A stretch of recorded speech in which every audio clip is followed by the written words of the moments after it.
ಶಾಸಕರ ಮನೆ ಮುಂದೆಯೇ ದರೋಡೆ ನಡೆದಿರುವಂತಹ ಕೇಸ್. ಕೇವಲ 53 ಸೆಕೆಂಡ್ನಲ್ಲೇ 33 ಲಕ್ಷ ದೋಚಿ ಕಳ್ಳ ಎಸ್ಕೇಪ್ ಆಗಿದ್ದಾರೆ. ಶಾಸಕರ ಮನೆ ಮುಂದೆಯೇ ನಡೆದಿರೋದು ದರೋಡೆ. ಕೇವಲ 53 ಸೆಕೆಂಡ್ 33 ಲಕ್ಷ ದೋಚಿದ್ದಾರೆ. ಸಿಸಿಟಿವಿಯಲ್ಲಿ ಈ ದರೋಡೆ ಮಾಡುವಂತಹ ದೃಶ್ಯ ಈಗ ಸರಿಯಾಗಿದೆ. ಮಾರ್ಚ್ 6ರಂದು 33 ಲಕ್ಷ ಹಣವನ್ನ ದೋಚಿ ಕಳ್ಳರು ಪರಾರಿಯಾಗಿದ್ದಾರೆ. ಕೈ ಶಾಸಕ ಬಸವರಾಜ ಶಿವಣ್ಣ ಅವರ ಮನೆಯ ಬಳಿ ನಡೆದಿರುವಂತಹ ಘಟನೆ. ಶಾಸಕರ ಮನೆ ಮುಂದೆಯೇ ಈ ದರೋಡೆ ನಡೆದಿರೋದು. ಸಿಸಿಟಿವಿ ಫುಟೇಜಸ್ ಗಮನಿಸ್ತಾ ಇದ್ದೀವಿ. 53 ಸೆಕೆಂಡ್, ಕೇವಲ 53 ಸೆಕೆಂಡ್ನಲ್ಲಿ 33 ಲಕ್ಷ ದೋಚಿದ್ದಾರೆ ಕಳ್ಳರು, ಎಸ್ಕೇಪ್ ಆಗಿದ್ದಾರೆ. ಮಾರ್ಚ್ 6ರಂದು ನಡೆದಿರುವಂತಹ ಘಟನೆ ಇದು. ಕಾರ್ನ ಗ್ಲಾಸ್ ಅನ್ನ ಒಡೆದು ಅದರ ಒಳಗೆ ಇದ್ದಂಥ 33 ಲಕ್ಷ ರೂಪಾಯಿಯನ್ನ ದೋಚ್ಕೊಂಡು ಹೋಗ್ತಾ ಇರುವಂತಹ ಸಿಸಿಟಿವಿ ದೃಶ್ಯಗಳನ್ನ ನೋಡಿ. ಕೇವಲ ತಗೊಂಡಿರೋದಾತ 53 ಸೆಕೆಂಡು. 53 ಸೆಕೆಂಡ್ಗಳಲ್ಲಿ ಕಾರ್ ಗ್ಲಾಸ್ ಅನ್ನ ಹೊಡಿತಾನೆ. ಆ ನಂತರದಲ್ಲಿ ಒಳಗಿದ್ದಂಥ 33 ಲಕ್ಷ ದೋಚಿ ಪರಾರಿಯಾಗಿದ್ದಾನೆ ಅನ್ನುವಂಥ ಮಾಹಿತಿ ಲಭ್ಯ ಆಗ್ತಾ ಇದೆ. ಮತ್ತಷ್ಟು ಡೀಟೇಲ್ಸ್ ಅನ್ನ ನೀಡ್ತಾರೆ ನಮ್ಮ ಪ್ರತಿನಿಧಿ ವೀರೇಶ್. ದೂರವಾಣಿ ಸಂಪರ್ಕದಲ್ಲಿ, ನೇರ ಸಂಪರ್ಕದಲ್ಲಿ ಜಾಯಿನ್ ಆಗ್ತಾ ಇದ್ದಾರೆ. ವೀರೇಶ್, ಗಮನಿಸ್ತಾ ಇದ್ದೀವಿ ಕೇವಲ 53 ಸೆಕೆಂಡ್ ಅಲ್ಲಿ 33 ಲಕ್ಷ ದೋಚಿದ್ದಾರೆ ಅಂತಂದ್ರೆ ಅವರಿಗೆ ಪಕ್ಕಾ ಮಾಹಿತಿ ಇದ್ದಂತೆ ಕಾಣಿಸ್ತಾ ಇದೆ. ಏನ್ ಡೀಟೇಲ್ಸ್ ಲಭ್ಯ ಆಗ್ತಾ ಇದೆ? ಯಾರು ಇವರು, ಎಲ್ಲಿನ ಗ್ಯಾಂಗ್, ಏನೇನ್ ಡೀಟೇಲ್ಸ್ ಇದೆ?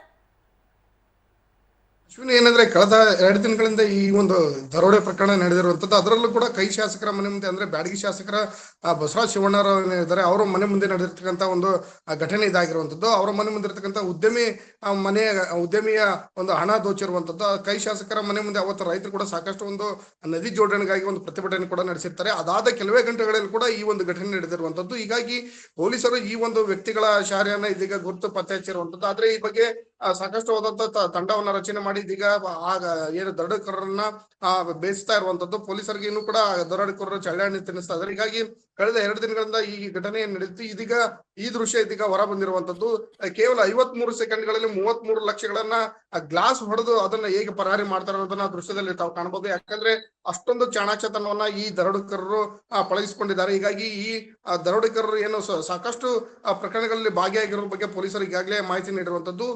ಹಾವೇರಿ ಜಿಲ್ಲೆಯಲ್ಲಿ ಏನು ದಿನನಿತ್ಯ ಒಂದಲ್ಲ ಒಂದು ರೀತಿಯಲ್ಲಿ ಅಂತ ಗ್ರಾಮೀಣ ಪ್ರದೇಶದಲ್ಲಿ ಆಗಿರ್ಬೋದು, ನಗರದಲ್ಲಿ ಆಗಿರ್ಬೋದು ಸಾಕಷ್ಟು ಕಳ್ತನ ಆಗ್ತಾ ಇದೆ. ಹಾಗಾಗಿ ಪೊಲೀಸರು ಕೂಡ ಈ ನಿಟ್ಟಿನಲ್ಲಿ ಸಾಕಷ್ಟು ಒಂದು ಮುಂಜಾಗ್ರತಾ ಕ್ರಮವಾಗಿ ಅಲ್ಲಲ್ಲಿ ಪೊಲೀಸ್ ಆಯಾ ಕಠಿಣಗಳಲ್ಲಿ ಪೊಲೀಸ್ ಕೂಡ ನಿಯೋಜನೆ ಮಾಡ್ಬೇಕಾದ್ರೆ, ಆದ್ರೆ ಈವರೆಗೂ ಕೂಡ ಪೊಲೀಸ್ ಇಲಾಖೆ ಕಳ್ಳರನ್ನ ಹಿಡಿಯುವಲ್ಲಿ ಸಾಕಷ್ಟು ವೈಫಲ್ಯ ಆಗಿದೆ ಅಂತ ಹೇಳ್ಬೋದು. ಯಾಕಂದ್ರೆ ಜಿಲ್ಲೆಯಲ್ಲಿ ಸಾಕಷ್ಟು ಕಳ್ಳತನದ ಏನು ಪ್ರಕರಣಗಳು ದಿನನಿತ್ಯ ಒಂದಲ್ಲ ಒಂದು ರೀತಿಯಲ್ಲಿ ಪ್ರಕರಣಗಳು ಬೆಳಕಿಗೆ ಬರ್ತಾ ಇದ್ದಾವೆ. ಆದ್ರೆ ಪೊಲೀಸ್ ಇಲಾಖೆ ಕೂಡ ಈವರೆಗೂ ಕೂಡ ದರೋಡೆಕೋರರನ್ನಾಗ್ಲಿ ಅಥವಾ ಕಳ್ಳರನ್ನ ಬಂಧಿಸುವಲ್ಲಿ ಸಾಕಷ್ಟು ವಿಫಲ ಆಗಿದೆ ಅಂತ ಹೇಳ್ಬೋದು. ಹಾವೇರಿಯಲ್ಲಿ ಸಾಕಷ್ಟು ಕಳ್ಳರ ಕೈ ಜಾಗದಿಂದ ಜನರು ನೆಮ್ಮದಿಯಿಂದ ನಿದ್ದೆ ಮಾಡುವಂತ ಪರಿಸ್ಥಿತಿ ಕೂಡ ಆಗ್ತಾ ಇಲ್ಲ. ಯಾಕಂದ್ರೆ ಅಷ್ಟೊಂದು ಕಳ್ಳರ ಅವಳಿ ಹಾವೇರಿ ಜಿಲ್ಲೆಯಲ್ಲಿ ಸಾಕಷ್ಟು ಮುಂದುವರಿಯುವಂತದ್ದು.